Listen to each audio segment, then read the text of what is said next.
Sige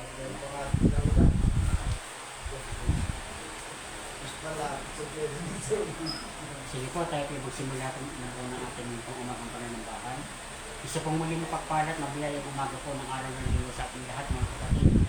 Muli po natin purihin ang ating Panginoong Diyos sa pamamagitan po ng ating Panginoon sa Kristo, sapagkat muli po niya kayong tinipon bilang isang tamang iglesia o simbahan upang muli po natin siyang purihin sa pasalamatan at upang muli po natin siyang sambahin sa Espiritu at katotohanan. Dahil po sa ating panimula, sa ating kamayo at tayo po manimulaan. Amin makapangaringan Ama, banal at kataas-asa namin sa lahat. Amin naman na nasa langit, o sa napapahayag ng mga bukas sa Panginoon. Isimula pa lang po ng ibigay ng Panginoon Diyos. Ama namin Diyos, maraming salamat po amin Ama. Uli sa lahat sa pagbangon niyo po muli sa amin. Galing po sa magdabang namin pamamahin na oktubre. Salamat po sa biyaya po niyo Panginoon sapagkat muling po kami ginising at bilangon. So umagang ito Panginoon na inilaan po ninyo para po sa inyong kalagatian. Salamat Panginoon sa inyong biyaya na kami po Panginoon ay pinarap po niyo sa aming Kristo Project muli na ligtas at iwasay Panginoon Diyos. At nawa Panginoon na ito namin mga kapatid na aming kapatid sa pananampalataya na naway tinipon niyo po sila bilang isang tamang church o simbahan po ninyo na sana po siya yung nakarating ng mapayapa at ligtas o makarating ng mapayapa at ligtas sa kanya pong blessed po siya po kanya po pinagtitipunan. Ama, pagdal po ninyo Panginoon Diyos na ang aming pagtitipong ito Panginoon at ang aming pagsamba sa inyo naging ayaw lamang po sa Espiritu at hindi po ang sa inyo. Panginoon namin Diyos, ano naman pong aming nakita niyo kanya po dito sa lupa, patuloy lamang po ito ipinapakayag Panginoon ng buhay pong kalugatian. Hindi lamang po dito po sa lupa na aming kinalagyan mo aming anak. Hindi sa buong kalawakan ng langit Panginoon Diyos, at hindi sa buong kalawakan ng dagat. At hindi sa kainaluman po dito Panginoon. Mga sa ibon sa kawit at mga sa parang, at lalo na po sa aming manunuloy Panginoon. Ama, tuloy na patuloy kung ipinapakita Panginoon ng inyong kalooban, ng inyong awa, ng inyong kalugatian sa aming Panginoon. Panginoon namin Diyos, salamat po muli sapagkat gano'n kami pagkakataon na patuloy po kayo sa Espiritu at katotohanan. Nawa Panginoon sa aming pagsalo mga kaya sa banal hapunan ng aming Panginoong Diyos, gabi kami din po nyo na tanggapin po namin na isang papapala at hindi po isang sumpa ang mga elementong aming tatanggapin. Ang tinapin na walay ladura na aming kakainin, na nagsilipong bayan na katawan ng aming Panginoon sa Kristo, na nabayubon sa Kristo ng Kalbaryo, isang kailangan po na aming Diyos Ama, upang kami po na mga itinalagan na para sa buhay na walang hanggan, ay hiwali po niya mula po sa kailangan na kapangyarihan na kasalanan. At ang alak mula sa isang upas ay masisilbing banalabi ko ng aming Panginoon Diyos, isang binubo niya at tumula sa mula po sa usang kalaban ng Panginoon, isa pong dinami din po ng aming Ama, nakasangkapang Panginoon, upang ang lahat po ng hinilan niya para sa Espiritu na kaligtasan ay makatamo po ng pagpatawad mula po sa aming mga pagsalang siya ng makasalanan. Ama, paligyan niyo po ninyo na ang lahat po mga kapatid na magkakandak din po na kanilang Lord Supper mamaya, kalugdan po ninyo Panginoon na way tanggapin din po nila ng isang pagpapala at hindi po sigsumpa ang mga elemento ng kanilang pagtatanggap ng Panginoon.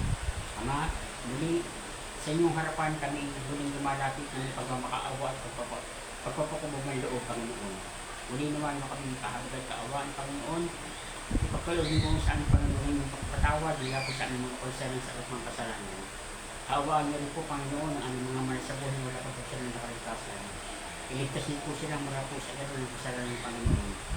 Muli ang aming nangidalalang ng Pastor Norman na kasalukuyan po nasa mga kapatiran po namin sa iglesia po sa Barangay Molino, Bacoor City, Cavite. Naway nakarating po ng mga pagpapaligtas, ng kasalukuyan doon, at upang magpahayag muli ng salita, at naway ihanda, ipinatuloy po doon ng mga kapatiran. Nabigyan niyo po sila ng tayong pandinig, upang maintindihan at maunawaan po nila ang inyong aral Panginoon. Nabigyan niyo po sa amin, sa Dapitan Anabaptist Church, dito po sa amin sa San Pablo. Naway kaawaan niyo rin po Panginoon kami, pakikinig po ng salita at nawa Panginoon, bigyan niyo po ng karunungan, spiritual days, yung timpo, isa po ng mga ngaral po namin, isa pong mga ngaral din po ng salita sa amin. Naway, bigyan niyo po kami ng karunungan, dahil yung spiritual, upang mapakinggan po namin ng nasa kapitawanan ng salita. Muli, Panginoon, tulungan po kami, kawaan po kami palagi, Panginoon, at mangyari nawa po ang inuutin kahit talugo sa aming buhay. Muli, lahat po ng katulatian, kapurihan, karangalan, maging pagtutumumpay at ang kasalan ng paghahari. Ikan niyo sa mangyayari po kami Danilo Diyos, sa pangalan ko muli po, ng anak ng bakil ng Panginoon, at ang pagkakulit ko sa Kristas, ang anak ng Panginoon sa Kristo, at sa patuloy kong pakikisama na makapangyarihan na Espiritu, upang sa mo ulit palangin. Amen. Makakaupunin po tayo mga kapatid. Ating pong kusa ng ating mga hymnal book sa page 17. Page 17, O Worship the King.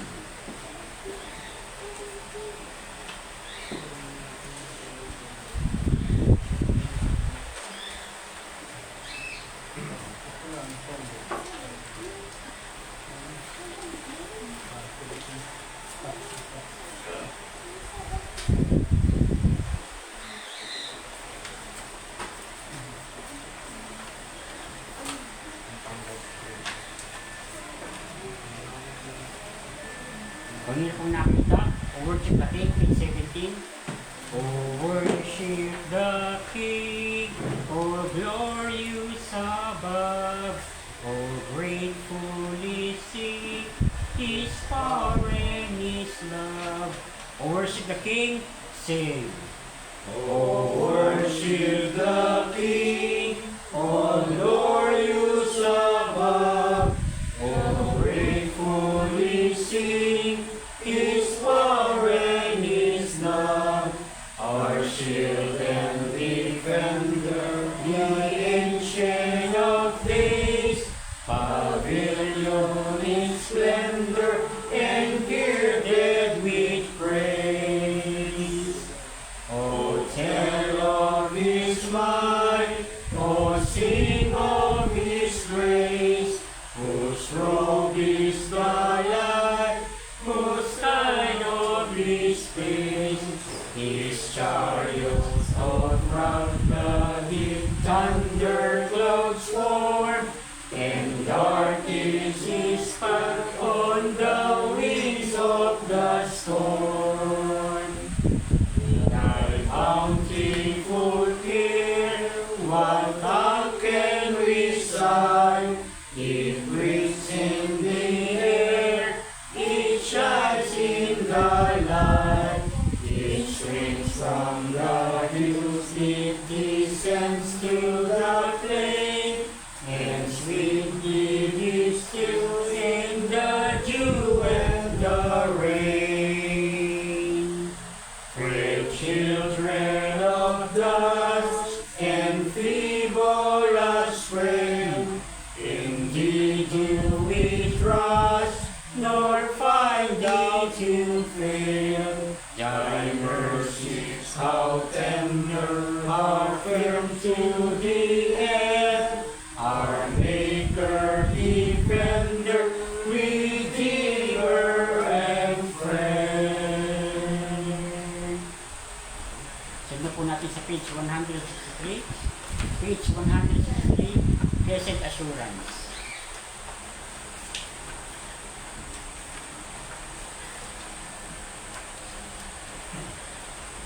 Page 163, Blessed Assurance. Blessed assurance, Jesus is mine. Oh, what a foretaste of glory divine. Blessed Assurance, sing. Blessed assurance, Jesus is mine. Oh, what a foretaste of glory divine. Heir of salvation, purchase of God, born of His Spirit, washed in His blood. This is my story, this is my song, praising my Savior all the day long. This is my story, this is my song, praising my Savior all the day long. Perfect submission, perfect delight.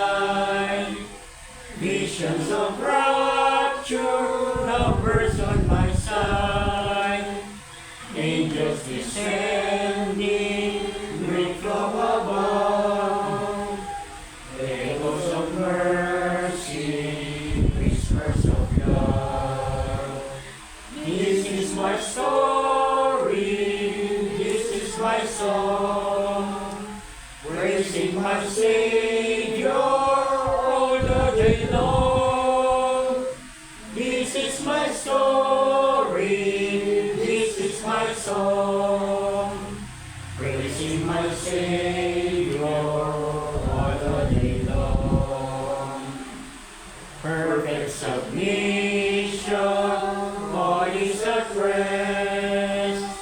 I in my Savior am happy and blessed, watching and waiting, looking above, filled with His goodness, lost in His love. This is my story, this is my song, praising my Savior all the day long. This is my story, this is my song, praising my Savior all the day long. Sa pagbasa po ng salita ng ating Panginoon, kabalitin natin yung kapatid, Brother Alex.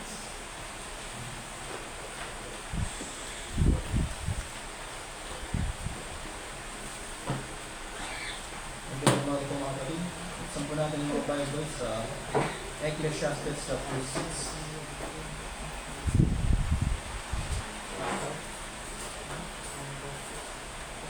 Ecclesiastes chapter 6. Basahin ko po sa King James Version. So ay sundan na lang.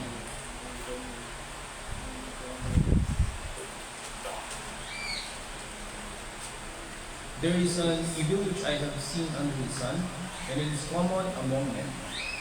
A man to whom God had given riches, wealth, and honor, so that he wanted nothing for his soul of all that he desired. Yet God giveth him not power to eat thereof, a stranger eateth it. This is vanity, and it is an evil business. If a man begat 100 children, and live many years, so that the days of his years be many, and his soul be not filled with grief, and also that he have burial, I say that an untimely birth is better than death. For he cometh in with vanity and departed in darkness, and his name shall be recovered in darkness. Moreover, he hath not seen the sun, nor known anything, this hath more rest than the other. Yet though he live 1,000 years twice old, yet hath he seen no good. They all go to one place. All the labor of man is for his eat, and yet the appetite is not filled. For what hath the wise more than the fool? What hath the poor that knoweth to walk for the living? Better is the sight of the eyes than the wandering of a desire. This is also vanity and vexation of spirit. That which hath been is made already, and it is known that it is a man. Neither may he contend with him that is mightier than he.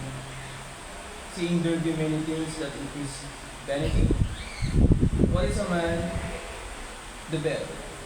The last verse, for who knoweth what is good for man in this life, all the days of his vain life, which he spendeth as a shadow, for who can tell a man what shall be after him under the sun?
Dadako po tayo sa panalangin at pag-aandog at sa salamat.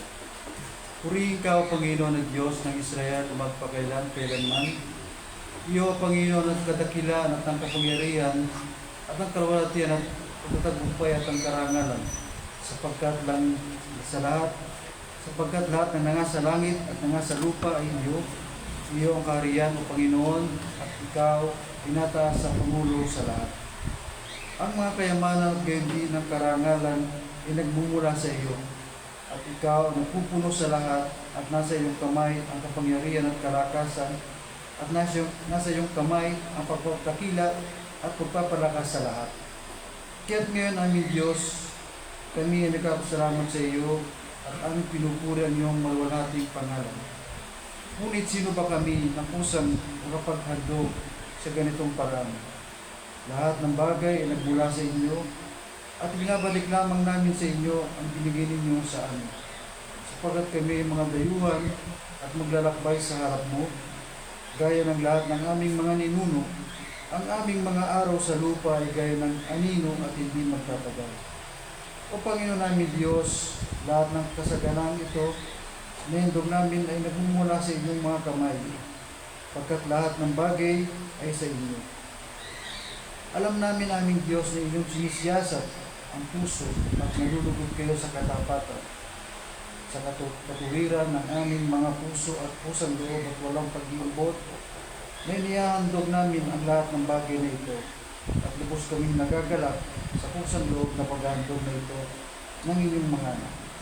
O Panginoong Diyos ni Abraham, Isaac at Israel, ang pagnanasa nawang ito ay mapanatili ninyo sa puso naming lahat, at nanatili nawa kaming tapat sa inyo. Amen. Hanggang mula sa unang Kronika 29, Gis na ganito si Ote.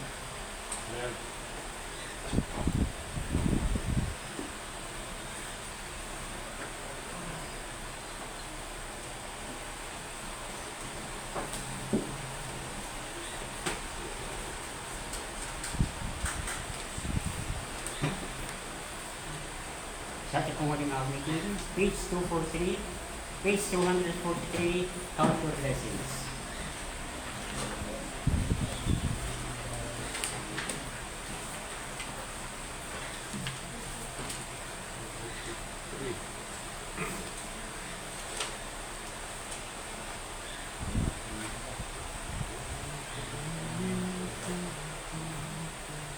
When upon looks views your tempted souls, when you are discouraged, sing your glory stars. Count your blessings, sing. When upon life's billows you are tempest souls, when you are discouraged, seeking all is lost, count your many blessings, name them one by one, and it will surprise you what the Lord has done. Count your blessings, name them one by one. Count your blessings, see what God hath done. Count your blessings, name them one by one. Count your many blessings, see what God hath done. Are you ever burdened with a load of care? Does the cross seem heavy you are called to bear? Count your many blessings, every doubt will fly, and you will be singing as the days go by. Count your blessings, name them one by one. Count your blessings, see what God hath done. Count your blessings, name them one by one. Count your many blessings, see what God hath done. When you look at others with their lamps and gold, take the precious promise you as well untold. Count your many blessings, money cannot buy. Your reward in heaven or your home on high. Count your blessings, name them one by one. Count your blessings, see what God hath done. Count your blessings, name them one by one. Count your many blessings, see what God hath done. Nasaan siya? So amid ang conflict, whether great or small, do not be discouraged, God is over all. Count your many blessings, angels will attend. Help and comfort give you to your journey's end. Count your blessings, name them one by one. Count your blessings, see what God hath done. Count your blessings, name them one by one. Count your many blessings, see what God hath done.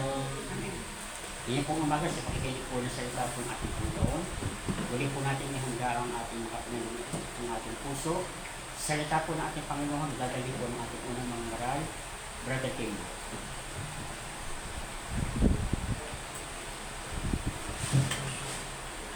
Mabiyayang umaga po sa inyong mga kapatid.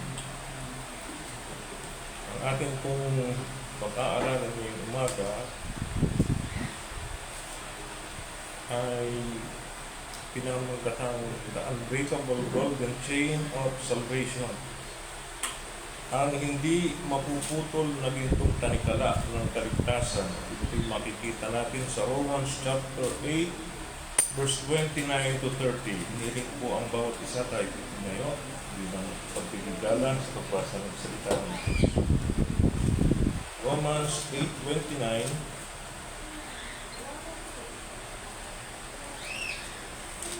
and 30.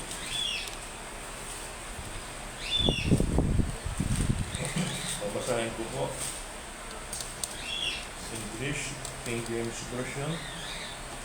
For whom he did foreknow, he also did predestine to be conformed to the image of his Son, that he might be the firstborn among brethren. Moreover, whom he did predestinate, them he also called, and whom he called, them he also justified, and whom he justified, then he also glorified. Tayo po'y saglit na manangin. Aming Diyos, nakatastasan sa lahat, hindi po kami ay nagpapakumbaba sa inyong harapan sa oras na ito. Kami po ay muling sasamba, tanggapin po nawa ang aming pinakamataas na papuri at pasasalamat sa pagkakataon na pinagkalog niyo po sa amin upang mapagulay-gulayan po ang inyong daghang na salita.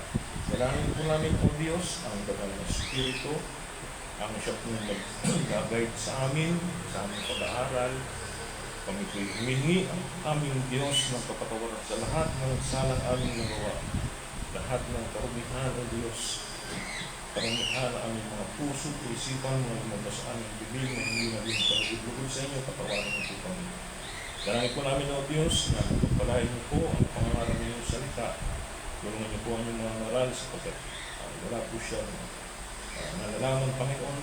Salamat po sa inyong biyaya. Ganon din o Diyos, pagpalain niyo po ang makikinig at ang mensahe po Panginoon. Ito po ang aming dalangin at pasasalamat sa ngalan ng aming Panginoong Jesus. Amen. Maupo na po ang bawat isa. Salamat po. Ang title po ng ating pag-aaral ay The Unbreakable Golden Chain of Salvation. Kagabi po sa aking pag-scroll sa Facebook, marami po kasi mga nakapost doon sa aking wall na mga iba-ibang katuruan.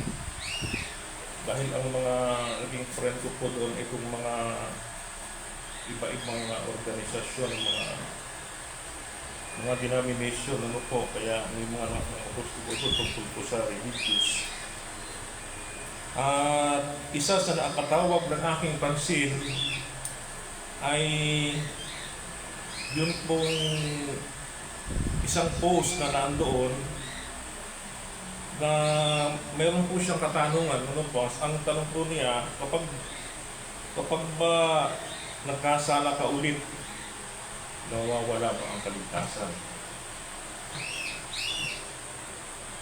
Pag nagkasala mo ulit, ibig sabihin po nito, paulit-ulit siya nagkakasala siguro. Ano po?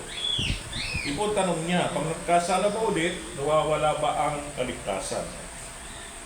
Ano po, pangkaraniwang katanungan, very common question, madalas na ito po tinatanong at madalas ding pinagtatalunan. Ano po? Kung ito po ay sa inyo itanong, kung sakaling ito ay sa inyo itanong, ano po ang inyong isasagot? Pag nagkasala po ba tayo? Ulit. O paulit-ulit. Mawawala po ba ang ating kaligtasan?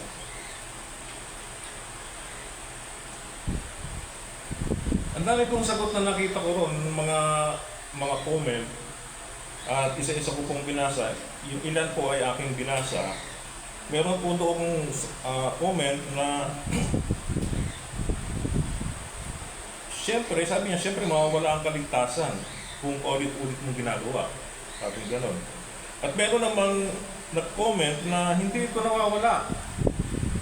Hindi ito nawawala dahil na yan ay sinabi o pangako ng 1 John 1:9, if we confess our sins, He is faithful and just to forgive our sins and cleanse us from our all unrighteousness.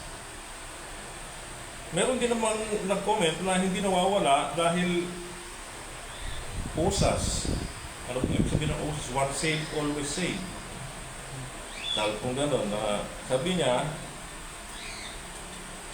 hindi mawawala ang kaligtasan dahil ito ay yung ng mga Baptist na once saved, always saved. Ano? Sabi naman ng iba na comment, ginagawa nyo namang yan yung lisensya upang gumawa ng kasalanan. Nakakagawa na nga kayo ng kasalanan, puro kasalanan, ligtas pa rin, sabi gano'n. Yun po ang wika noong once saved, always saved. So ano po ba talaga ang tamang aral tungkol sa kaligtasan? Ito pong eternal security. Hindi po ba dapat ay alamin ito ng mga tunay na hinirang ng Diyos? Parati po natin itong pinag-aaralan. At sa pagkakataon pong ito po ang ating bibigyan pansin. Kung nawawala po ba ang kaligtasan?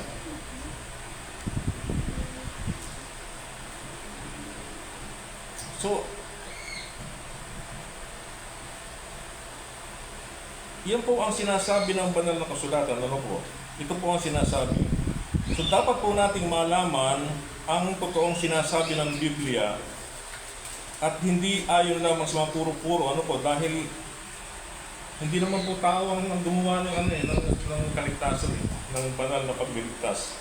At makikita po natin yan sa ating tekstong binasa. Ito ay talata sa Biblia na nagpapakita ng malinaw na mensahe ng kaligtasan. Dahil ang sovereign grace po ng Diyos, yung dakilang biyaya ng Diyos sa kaligtasan, ay nagmula pa yan sa walang hanggang karunungan. Walang hanggang nakaraan at walang hanggang hinaharap. From eternity past to eternal future, ay ang Diyos po mismo ang nagplano, ano po, at nagsakatuparan at nagtatapos ng ating kaligtasan. So ang katiyakan po ng kaligtasan ay hindi nakasalalay sa ating sariling kakayahan. Kung hindi ito ay nakasalalay sa walang hanggang layunin ng biyaya po ng Diyos. Ito pong golden chains of salvation, siguro ito po ay kami nagbubukas ng YouTube, marami po doong pangangaral tungkol po sa katuruan ito, ano po, yung golden chain of salvation or redemption. Ito po ay tumutukoy sa 5 magkakadugtong na chain, parang tanikala, na hindi po ito mapuputol. Ito po yung mga hakbang ng Diyos na hindi mapuputol. para po sa kaligtasan ng kanyang mga hinirang. At ito nga po ay nakapaloob sa mga talata na ating binasa. For whom He did foreknow, He also predestinate. Una, titingnan po natin ang word na foreknowledge. O ito po yung karunungan o kaalaman o walang hanggang karunungan at kaalaman ng Diyos na nagmula pa sa walang hanggan. Dito po ay makikita ang walang hanggang pag-iingat at pagpili ng Diyos sa kanyang mga hinirang bago pa publikain ang sanlibutan. At lahat po ng bagay na umiiral ay alam niya at pinili niya at itinalaga na po niya ito. Ang kanyang mga hinirang upang bago palikhain ang sanlibutan, ito po ay sa kanya na. Ang kaligtasan ay hindi nagmula sa tao, kundi ito ay inisyatibo ng Diyos magmula pa ng walang hanggan. Wala pa po ang lahat ng mga bagay na umiiral. Yan po ay nasa isip na ng Diyos kung sino ang paglalaanan ng kaniyang pagmamahal bago pa po likhain ang lahat ay may mga hinirang na siya. Katulad po ito na sinasabi sa Ephesians 1:4 na parati po natin binabasa, napaka-famous na talata. Ano po? In Ephesians 1:4, sabi po ay, according as He hath chosen us in Him before the foundation of the world, that we should be holy and without blame before Him in love.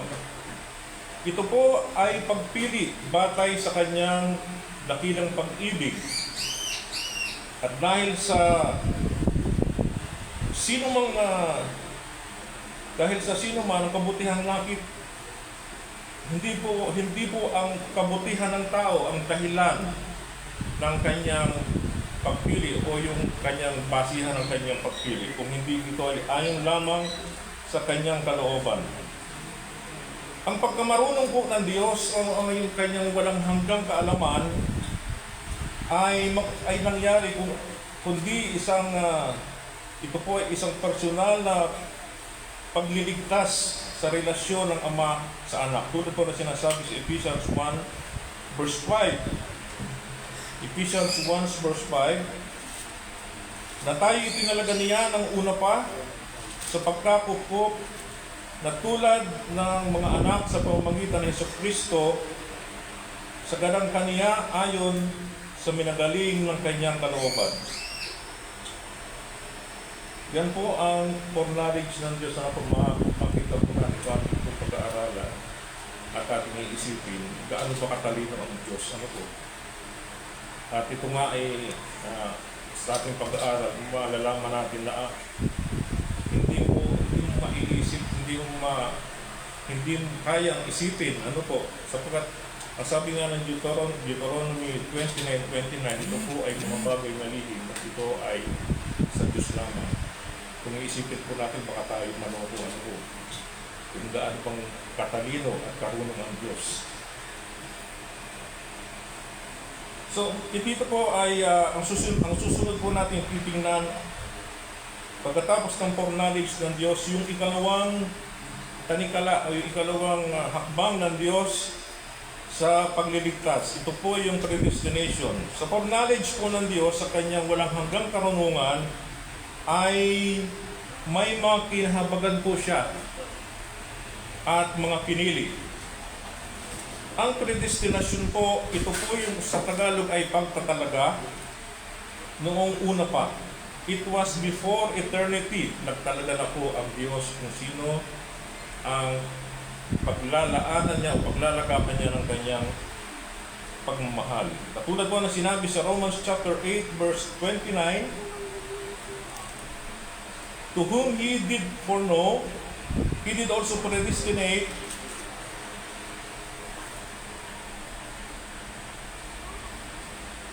sapagkat yaong una pa Nung una pa ay kanya nakilala na po kung sino talaga ang pagbibigyan niya ng kanyang pag-ibig.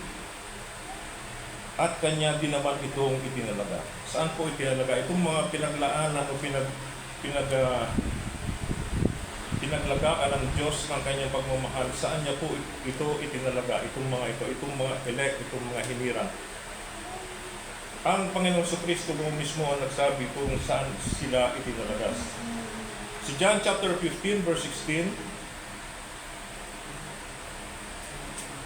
John chapter 15 verse 16.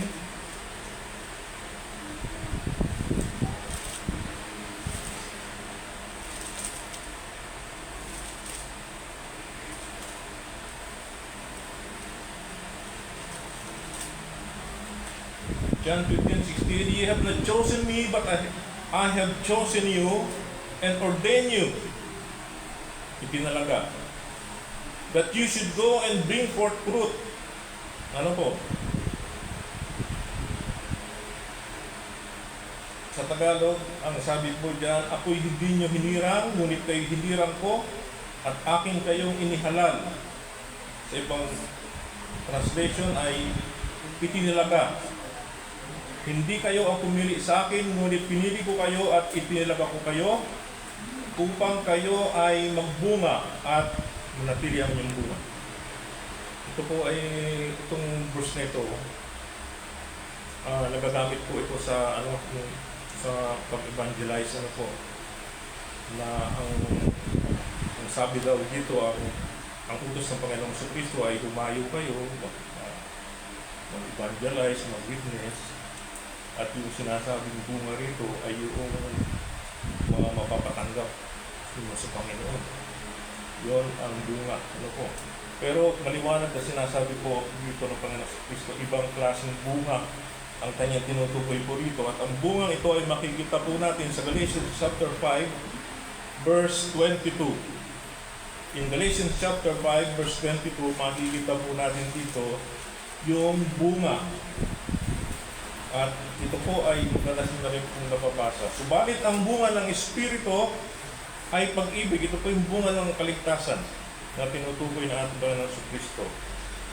Na ibinalaga tayo o ibinalaga ang mga hinirang ng Diyos upang humayo at magbunga. In Galatians chapter 5 verse 22, subalit ang bunga ng Espiritu ay pag-ibig, kagalakan, kapayapaan, katyagaan, kabutihan, kabaitan, at pananampalataya, so forth and so on, at marami pa sa ibaba. Ang atin pong makikita rito, ito po bang pag-ibig na tinutukoy dito ng Galatians chapter 25 ay ano pong klaseng pag-ibig? Ito pong pag-ibig na katulad ng pag-ibig sa asawa, pag-ibig sa iyong minamahal. Ano pong klaseng pag-ibig ang tinutukoy ng Galatians chapter 25 para po yung mga sumunod na katangian ay mapasa iyo? Ito po ay pag-ibig sa salita ng Diyos. Sapagkat kung ito po ay umiibig sa salita ng Diyos, ay parating mo itong babasahin. Ano po? Pagbubulay-bulayan at i-a-apply sa iyong buhay. At magbubunga po yan ng mga sumusunod itong kagalakan, kapayapaan, katyagaan, kabutihan, kabaitan, pananampalataya. Bakit po? Sapagkat ang Biblia po, ang salita ng Diyos, diyan po natin matututunan ang lahat ng ito. Kapag pinag-aralan po natin ng banal na kasulatan, minahal po natin siya, inibig po, ay magbubunga. At ito nga po ang magiging bunga dahil sa pag-ibig natin sa salita ng Diyos. So ano po ba ang pakinabang ng isang tunay na mananampalataya sa pag-ibig sa salita ng Diyos? Unang-una, aalisin po ng nitong pag-aaral ng salita ng Diyos ang pag-ibig sa sarili. Ang pag-ibig sa kamunduhan. Yun pong alok ng mundo. Masama po bang ibigin ang sarili? Itinuturo nga po na mahalin po natin ang ating sarili. Subalit dito po sa pag-aaral ng salita ng Diyos, bakit natin natututunan at bakit natin kinamumuhian ang ating sarili. Ito po yung old nature natin, hindi po yung ating sarili talaga na, kasi meron po tayong dalawang nature, yung old nature at yung bagong kalikasan. Na kahit si Apostol Pablo, siya po ay nagagalit sa kanyang sarili. Siya po ay galit na galit sa kanyang sarili sapagkat ang sabi niya, kung ano yung kanyang gustong gawin ay hindi niya magawa at kung ano yung ginagawa niya ay yun ang hindi dapat gawin.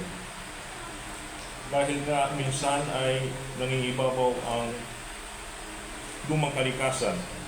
Kaya po ang pag-aaral ng salita ng Diyos, dito po natin makikita na itinuturo nito na pamuhian mo ang iyong sarili. Ano po ang sabi ng Marcos chapter 12 verse 30 and 31? Tingnan po natin. Mark chapter 12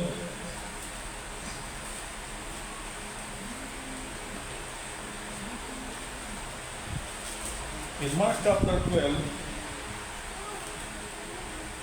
verse 30 and 31, ibigin ninyo ang Panginoon Diyos ng buong puso, ng buong kaluluwa, ng buong pag-iisip at buong kalakasan. Wala pong binanggit dito na ibigin ninyo ang inyong sarili. Ang sinabi po rito ay ibigin ninyo ang Panginoon Diyos ng buong puso. At sa verse 31, ito ang ikalawang kautusan, ibigin ninyo ang inyong kapwa gaya ng inyong sarili. So, ang pag-ibig po pala natin ay kung ano ang yung pag-ibig natin sa ating sarili, dapat ganun din natin ay iniibig po ang ating kapwa. Ano po? Yan po ay yung ikalawang kautusan na binabanggit dito sa verse 31.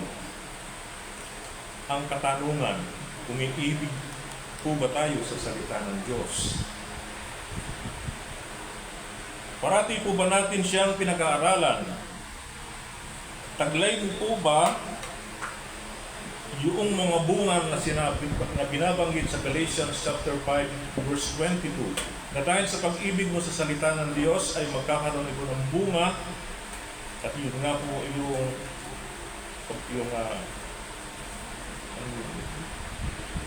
basahin din natin ang Galatians chapter 5 verse 22 at tingnan natin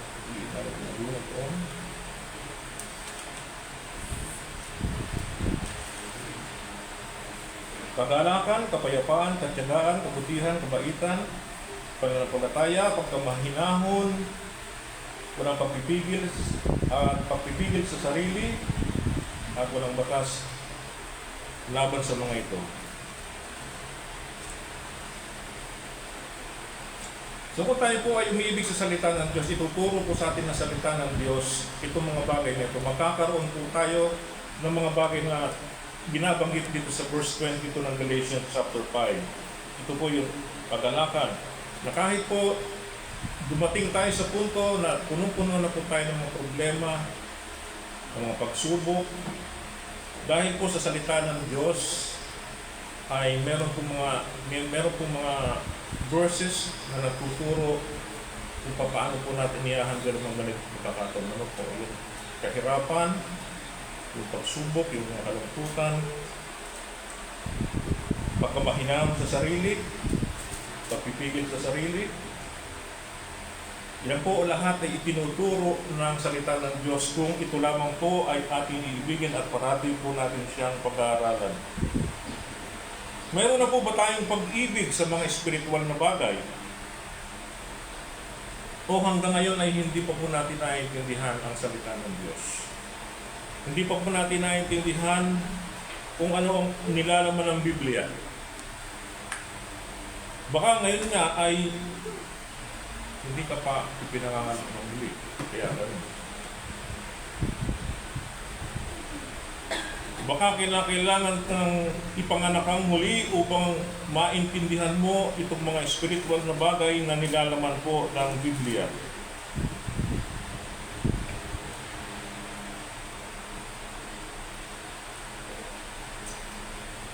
Kung sakaling gano'n, ano ang kinakailangan mong gawin?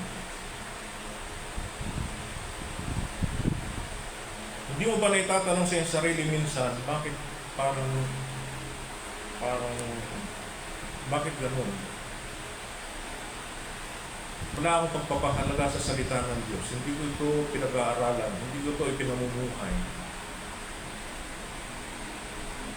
Maaaring merong mali. Ano po? Dahil unang-una ang isang pinanganak na muli sa spiritual, ito po ay magkakaroon po ng hilig sa mga bagay na spiritual.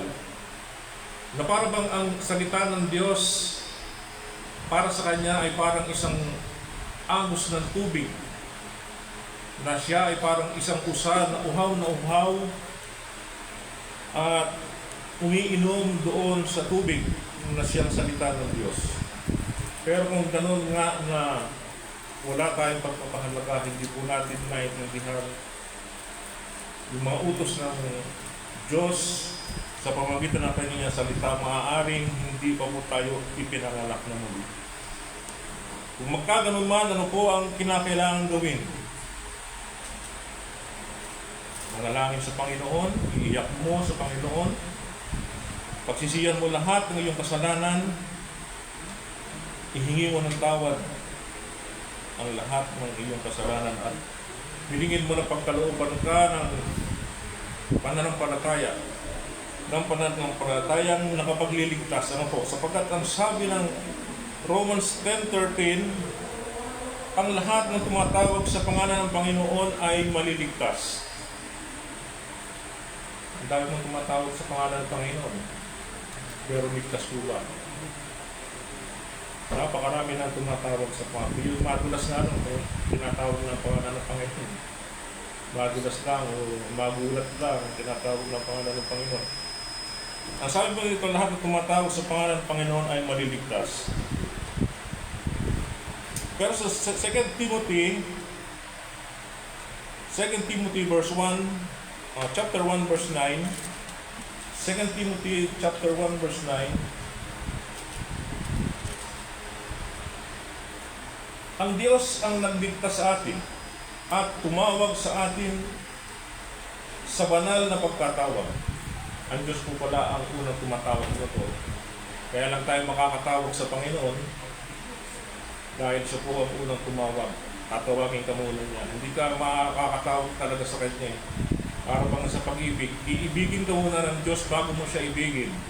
Dahil ang katotohanan po, ang tao ay walang pag-ibig sa Diyos, kaya kailanman ay hindi niya po ito iibigin sa kanyang sariling kagustuhan. Maliban lang siya talaga ay ibigin muna ng Diyos. Ganon din po sa pagtawag. Lahat ng tumatawag sa pangalan ng Panginoon ay maliligtas, maliban lamang kung hindi pa sila tinawag ng Panginoon.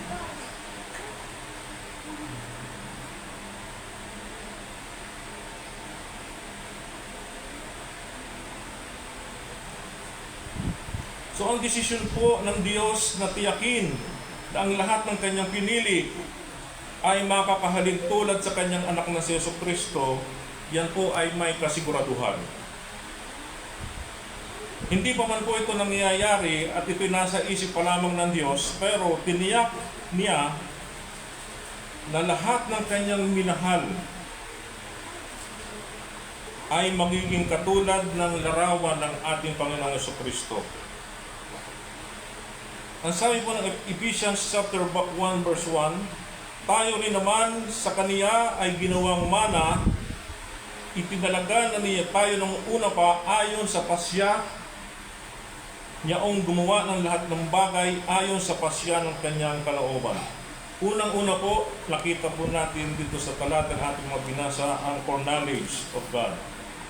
Ang pangalawa ay ang predestinate o yung pagtatalaga, na tayo po ay itinalaga para mamunga At ang bunga niyan ay makikita po natin unang-una sa pag-aaral ng salita ng Diyos para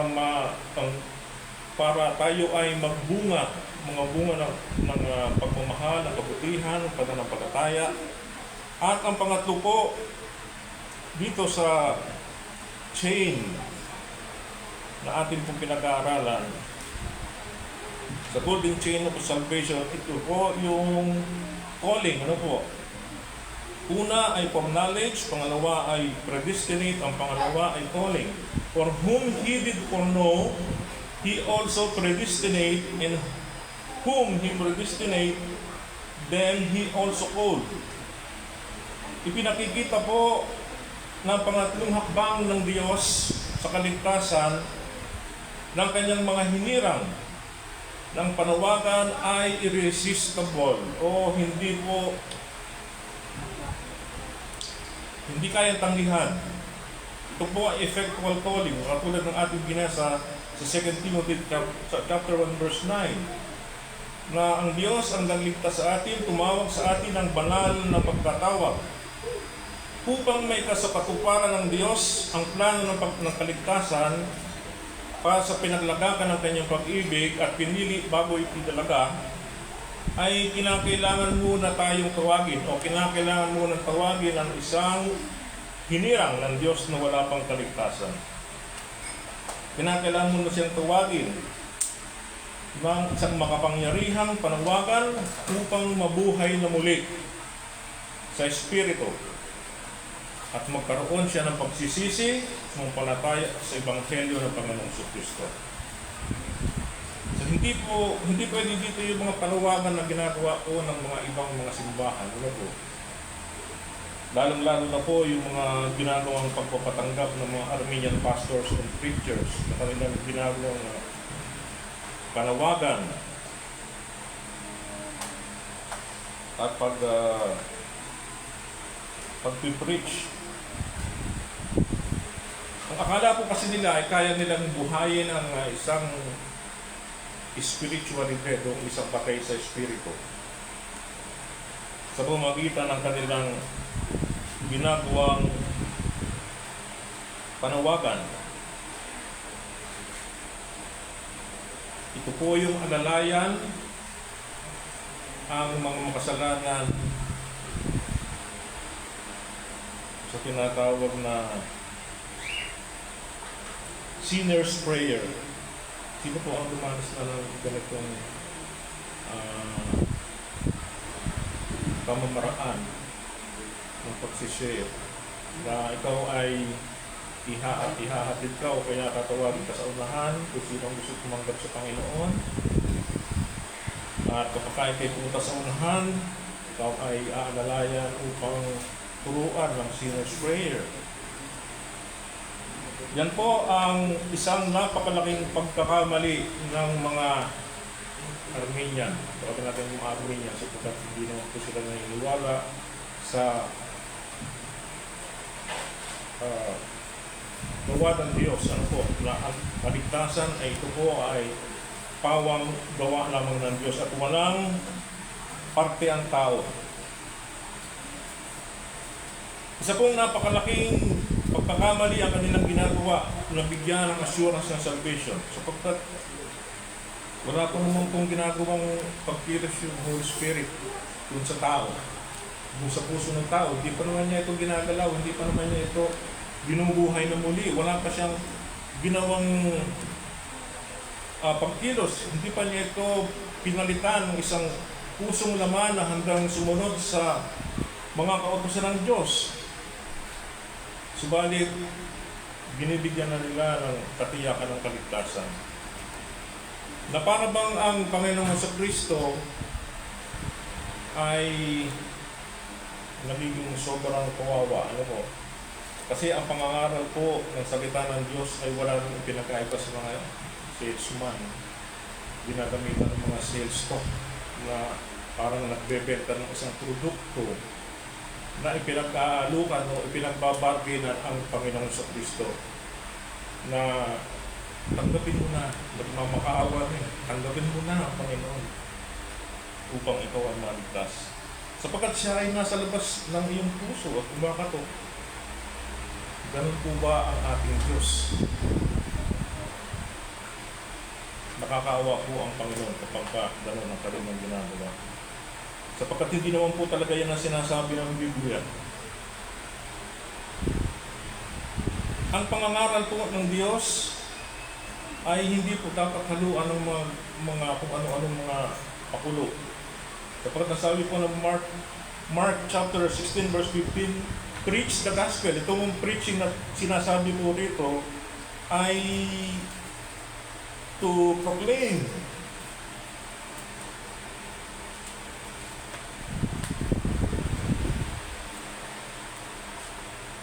To preach, to proclaim, to declare, ganun lamang po. Kung anong sinasabi ng Biblia, yun lamang po ang dapat gawin. Hindi na kailangan po gamitan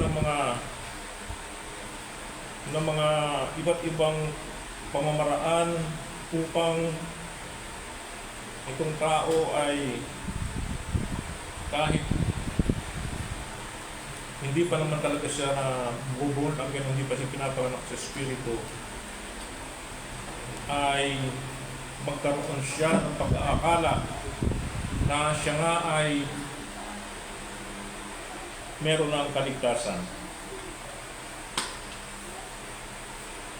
So nakita po natin mga kapatid yung pangatlo, yung calling. Unang-una ay yung for knowledge, ang pangalawa ay predestinate, ang pangatlo ay yung calling na kinakailangan ng ang isang pinili ng Diyos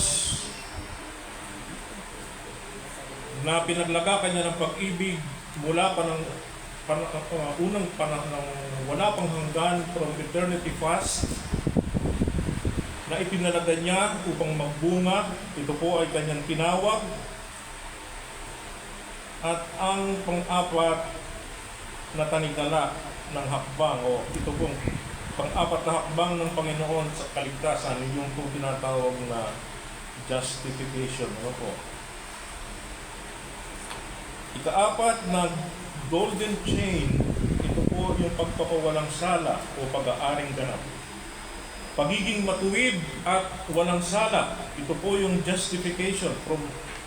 From whom He did foreknow, He also did predestinate, and those He predestinate, He also called, and those whom He called, He also justified. Ito po yung pagpapawalang sala sa pamamagitan ng pananampalataya sa ginawa ng Panginoong Jesucristo doon sa krus ng Kalbaryo. Ano po ang ginawa ng Panginoong Jesus doon sa krus ng Kalbaryo? Sumunod po siya sa kanyang Ama upang ibigay ang kanyang sarili para po sa kasalanan ng mga hinirang, para sa pagtubos ng kasalanan ng mga hinirang.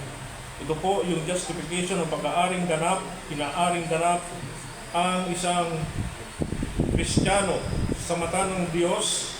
Siya ay wala ng kasalanan sapagkat natakpan po ng banal na dugo ng Panginoong Jesucristo lahat ng kanyang kasalanan sa pamamagitan po ng kanyang pananampalataya. Ibig sabihin, dahil kay Kristo na matuwid, ang isang tunay na mananampalataya, kahit po siya ay isang makasalanan, dahil sa kanyang pananampalataya sa Panginoong Hesus, siya po ay aariing ganap o pawawalang sala. In Romans chapter 3 verse 24, Romans chapter 3 verse 24,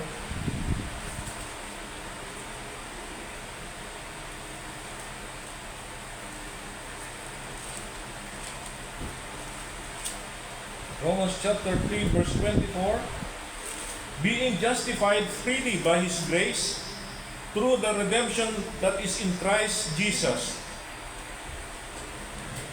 Sila ay napawalang sala ng walang bayad nang dahil sa kanyang biyaya sa pamamagitan ng katubusan na kay Kristo Jesus. Isa po mong talata sa Romans chapter 5 verse 1. Romans chapter 5 verse 1.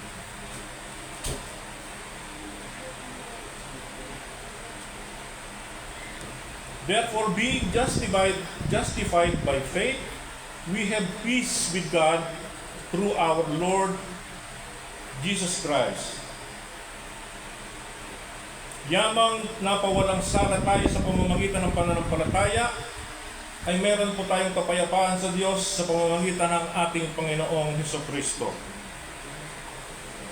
For those whom He foreknow, He also predestinate, and those who predestinated, He also called, and those whom He called, He also justified, and those whom He justified, He also glorified. Ang panglimang at huling part ng golden chains of salvation, ito po yung tinatawag na glorification. Glorification, ano po? Sa huling talata, makikita po natin, sa huling last word ng text natin, na Romans chapter 8, verse 30, yun po yung glorification. Ito po ay tumutukoy sa huling yugto ng kaligtasan, kung saan ang mananampalataya ay tuluyan ng aalisin sa presensya ng kasalanan at bibigyan ng perpektong katawan, pang walang hanggan o immortal body. Makikita po natin yan sa 1 Corinthians chapter 15 verse 42. 1 Corinthians 15 verse 1 Corinthians 15:42.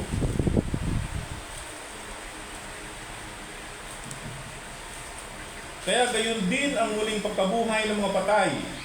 Ang nailibing ay nasisira at ang muling binuhay ay hindi masisira. Ito po ay mangyayari po ito sa rapture, magkakaroon ng glorified body ng mga elect.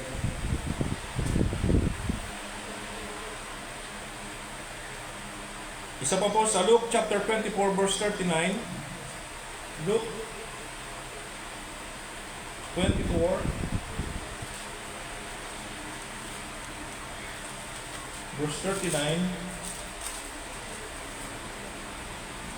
Tingnan ninyo ang aking mga kamay. Ito po, nung pinakikita natin Panginoon sa Kristo sa kanyang mga alagad, nang siya ay nagpakita sa kanila mula sa kanyang pagkalibig, at nang siya ay muling nabuhay. In verse 39, tignan ninyo ang aking mga kamay at paa, na ako talaga ito, hawakan ninyo ako. At tignan ninyo, sapagkat ang Espiritu ay walang buto at laman, gaya ng inyong nakikita na nasa akin. Meron pong laman at buto ang Panginoong sa Kristo dito. Subalit nasa glorified body na po siya. Ganun po mangyayari ang mga hinirang kapag dumating na ang glorification ng kanilang katawan ng sarili. So ang hakbang po nito ay binubuo ng dalawang katangian. Una, pagsasaayos ng ating sirang katawan upang maging katulad ng niluwalhating katawan ng ating Panginoong Kristo, tulad ng binanggit sa Philippians chapter 3 verse 20 and 21. Check niyo po sa Philippians chapter 3 verse 20. Ngunit ang ating pagkamamamayan ay sa langit, kung saan naghihintay rin tayo ng isang tagapagligtas na ang Panginoong Kristo. In verse 21, babaguhin niya ang ating mga katawang lupa upang maging mga katawang binuo gaya ng kanyang maluwalhating katawan. Binuo sa pamamagitan ng lakas ng kanyang kapangyarihan upang mapailalim sa kaniya ang lahat ng bagay. Una ay yung hakbang o pagsasaayos ng sirang katawan. Ang pangalawa ay ganap na pagtakas sa kasalanan. Yung kung kasalanan naghahari sa ating katawan, mawawala na po yan. Ang mga mananampalataya ay gagawing perpekto at hindi na kailanman magkakasala. Hindi na magkakasakit. Wala ng kamatayan, wala ng kalungkutan. Ganun po ang mangyayari. Ang glorification ay ang katuparan ng lahat ng layunin ng Diyos. Mula pa sa walang hanggan, ang mga pinawalang sala ng Diyos ay tiyak na luluwalhati niya.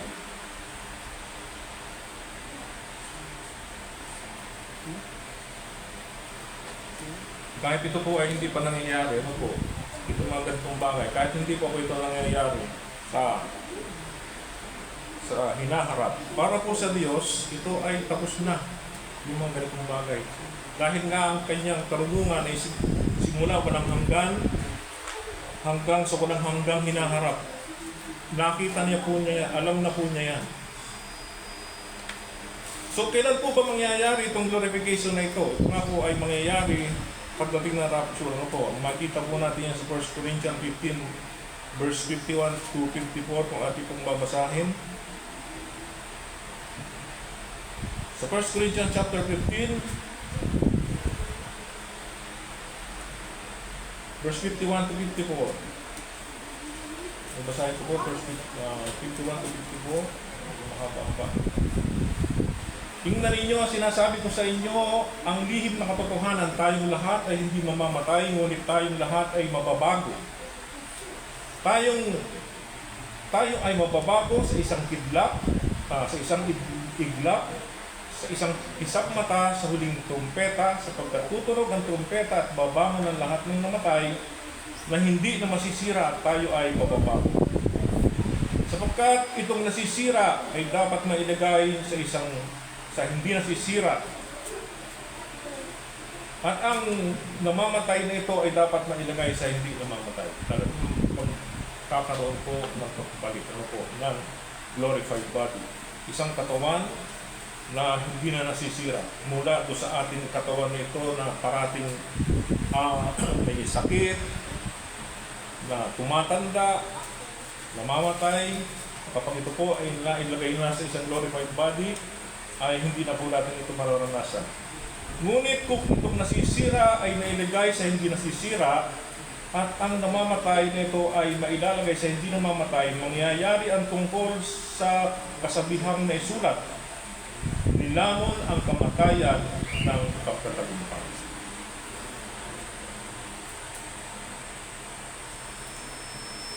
So kapag ang isa pong taong sumampalataya at pinawalang sala, at siya po ay ganap na ang kanyang kaligtasan, hindi po dito nagtatapos. From justification to glorification. Hindi po mangyayari na kapag tayo ay na-justified, ay diretso na po tayo ng glorified. Meron pa po tayong pagdadaanan hanggat nandito po tayo sa lupa. Yan po yung tinatawag nating sanctification. Yan po yung pagpapabanal. Ang sanctification niyan po, yung tayo ay isineparate ng Diyos para sa Kanya upang gawing banal. Kasi ito pong 5 hakbang ng Diyos sa kaligtasan, magmula sa foreknowledge hanggang sa glorification, wala po yung sanctification sa gitna ng justification hanggang sa glorification.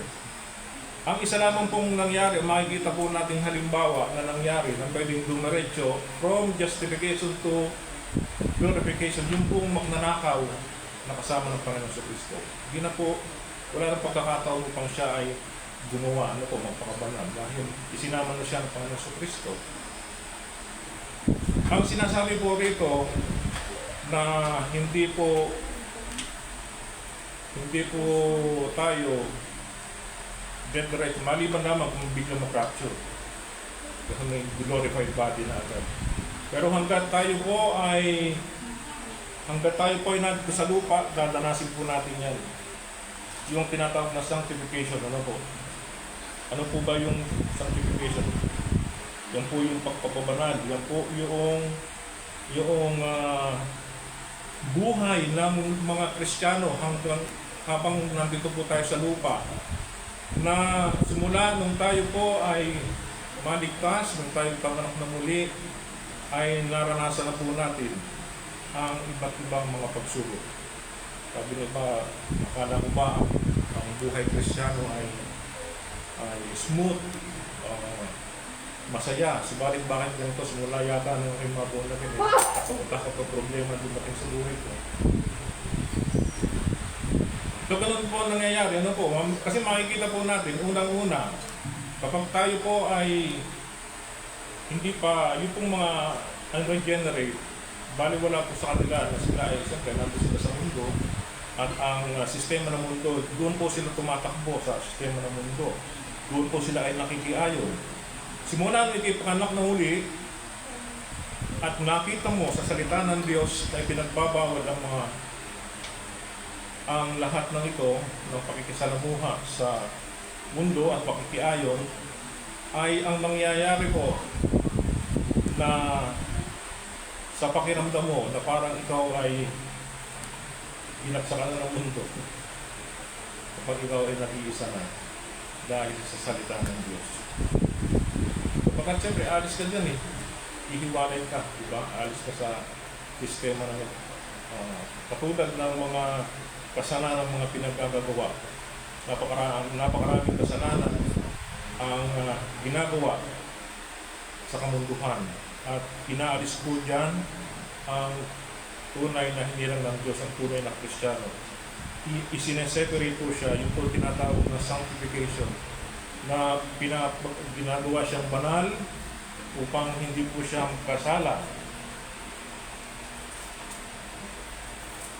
So kaya ang isang Kristiyano po ay hindi po ito paisi-isi ang buhay. Ano po?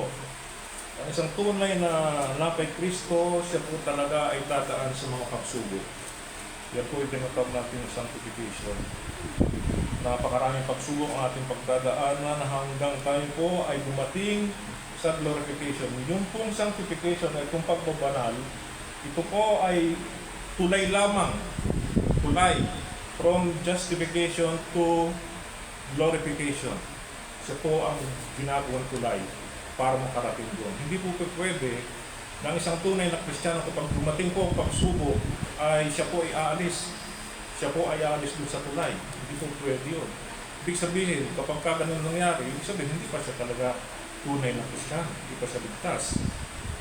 Sapagkat yung mga bagay na inuutos ng Biblia na kailangan sundin, yung humihiwalay sa doon. Justification, glorification, may tulay po tayo ang sanctification na kailangan po natin lakaran para po makarating doon sa glorification. So ginamit po ni Apostle Paul ang past tense para sa glorification. Ang sabi po rito ay kanya namang niluwalhati.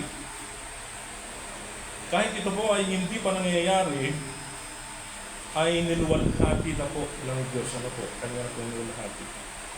Sa kanyang isip, from eternity past, na kanyang pinlano, ipinalaga ang mga hinirang.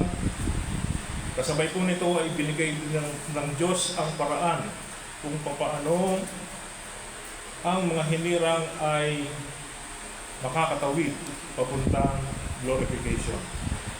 Dahil po nandiyan ang Holy Spirit na siyang gagabay. Nandiyan po ang Holy Spirit na siyang gagabay po sa mga hinirang ng Diyos upang makapagpatuloy sa kabila po ng hirap na dinadanas sa kahirapan, mga karamdaman. Nandiyan po ang Banal na Espiritu na siyang mamamagitan po para sa atin.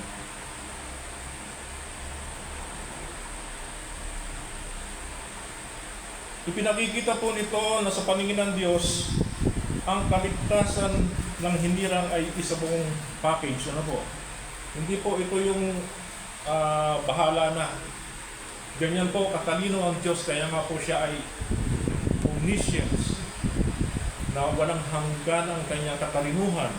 Sapagkat bago niya ginawa ang kaligtasan ng isang tao, na kanyang hinirang ay isinama niya na doon lahat ng pamamaraan hanggang siya ay makarating doon sa kaluwalhatian. Sapagkat kung hindi po magkakaganon, nabigo po ang Diyos. Dahil nawala o napahamak yung kanyang pinag-alayan, ang kanyang pag-ibig na from eternity past par.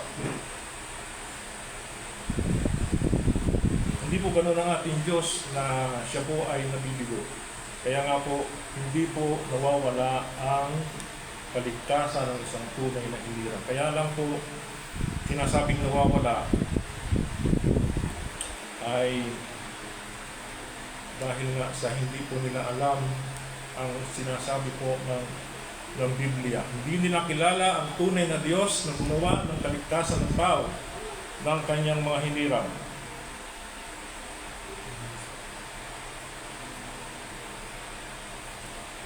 Kung inumpisahan ng Diyos na ipawalang sala ang isang Kristiyano, ay siguradong makakamtan nito ang pagkakaroon ng katawang di nasisira o glorified body. Ito po yung immortal body. Sa pamamagitan ng pagpapabanal sa tulong ng banal na Espiritu. Mapaglalabanan po yan ng Kristiyano. Mapaglalabanan po natin. Sapagkat yan po ay inordain na ng Panginoon. Ipinalagana ng Diyos lahat ng paraan upang ikaw ay makaligtas doon sa kapahamakan. Ikaw ay niligtas mula sa kapahamakan, siguradong ikaw ay makakarating doon sa kanyang itinalagang patutunguhan. Yun po ang glorification. Madalas naman po kasi talagang matitigas po ng Kristiyano. Naranasan ko na po yan. Matagal na panahon. Halos 2 dekada, ano po? 2 dekada na napahiwalay. Subalit doon po natin makikita, doon po nakita talaga ang kabutihan ng Diyos sapagkat nalaman po talaga o malalaman natin sa ating sarili na tayo po ay tunay na ligtas. Na kapag tayo po ay nakagawa ng mga kasalanan at ating po itong pinagsisisihan, ibabalik po niya tayo. At kapag ikaw ay binilik niya, hindi ka na niya pawabayaan, ikaw ay mapahiwalay muli. Sapagkat ang Banal na Espiritu, siya rin po nagbibigay ng perseverance. Ano po? Doon sa mga Kristiyano na sumusunod sa mga utos ng Panginoon.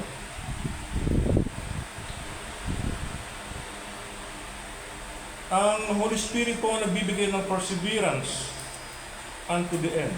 Kaya po nakakapag-persevere.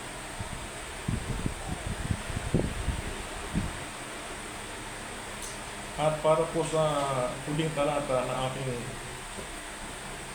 ibabahagi sa inyo sa Matthew chapter 24 verse 13. Matthew 24 verses 24 verse 14.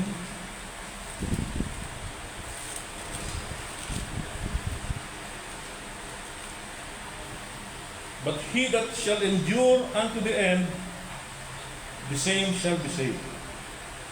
Sa Tagalog, datapwat ang magtitiis hanggang sa wakas ay siyang maliligtas. Magtitiis po talaga tayo sapagkat nandiyan po ang kamay ng Panginoon, ng ating Panginoon, ng ating Diyos. Nandiyan ang Banal na Espiritu na siya po ang mag-guide sa atin hanggang sa tayo po ay makarating sa kanyang kaluwalhatian.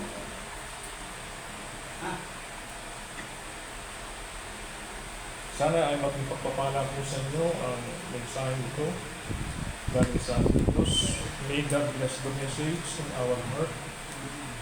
Tayo po kayong lahat at tayo po manalangin.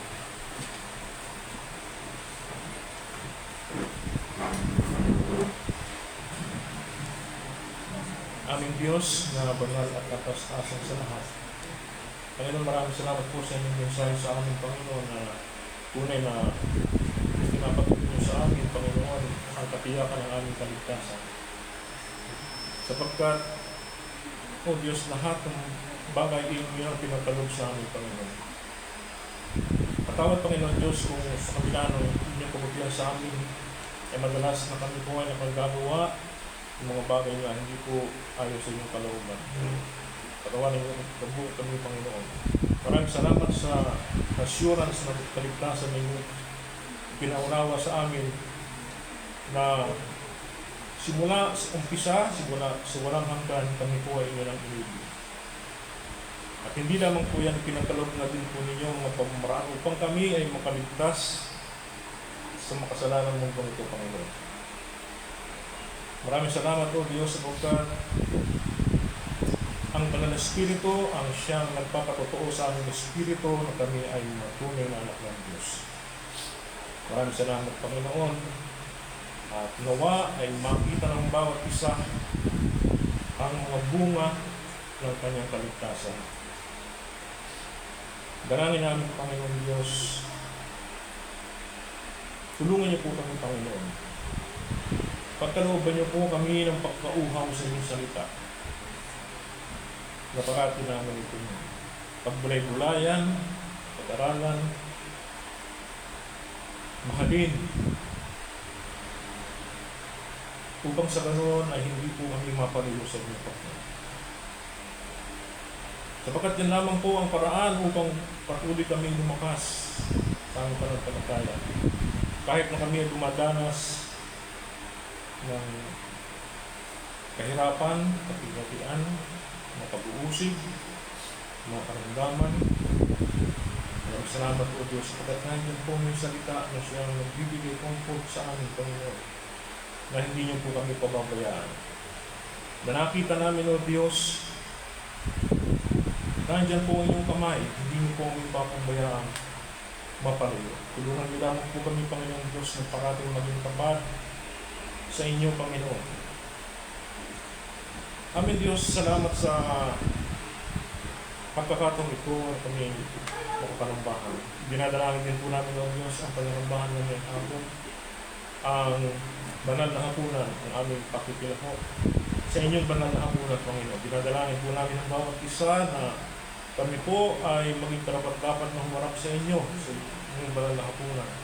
Nawa at pagpapala, O Diyos, ang aming tanggapin. Hindi po sumpa ang aming tanggapin na may hap, Panginoon. Nadalangin po namin ang mga kapatira namin, Panginoon, na hindi po namin kasama ngayon. Dalangin po namin, O Diyos, na may kasama po namin sila. Lahat po ng aming mga kapatira na makilahok po sa banal na hapunan. Dinadalangin din po namin, Panginoon Diyos, ang aming pastor sa kanyang pag-uwi mamaya. Tulungan po siya, Panginoon. Ingatan niyo po siya sa kanyang pag-uwi. At ganoon din po, Panginoon Diyos, aming pag-uwi, aming pansamantalang pag-uwi, aming pag-iwa-iwalay ngayong tanghali. Dalangin po namin, O Diyos, kami po inyong ingatan, makakapit po kami ng ayos sa aming kanyang tahanan, at ibalik po niyo kami mamayang hapon, Panginoon Diyos, ng paglayang kalakasan at mga pagpapala na galing po sa inyo. Ito po ang aming dalangin sa ngalan ng aming Panginoong Jesus. Amen. Awitin po natin ang doxology. Praise God from whom all blessings flow. Praise Him, all creatures here below. Praise Him above the heavenly host. Praise Father, Son, and Holy Ghost. Amen. Amen.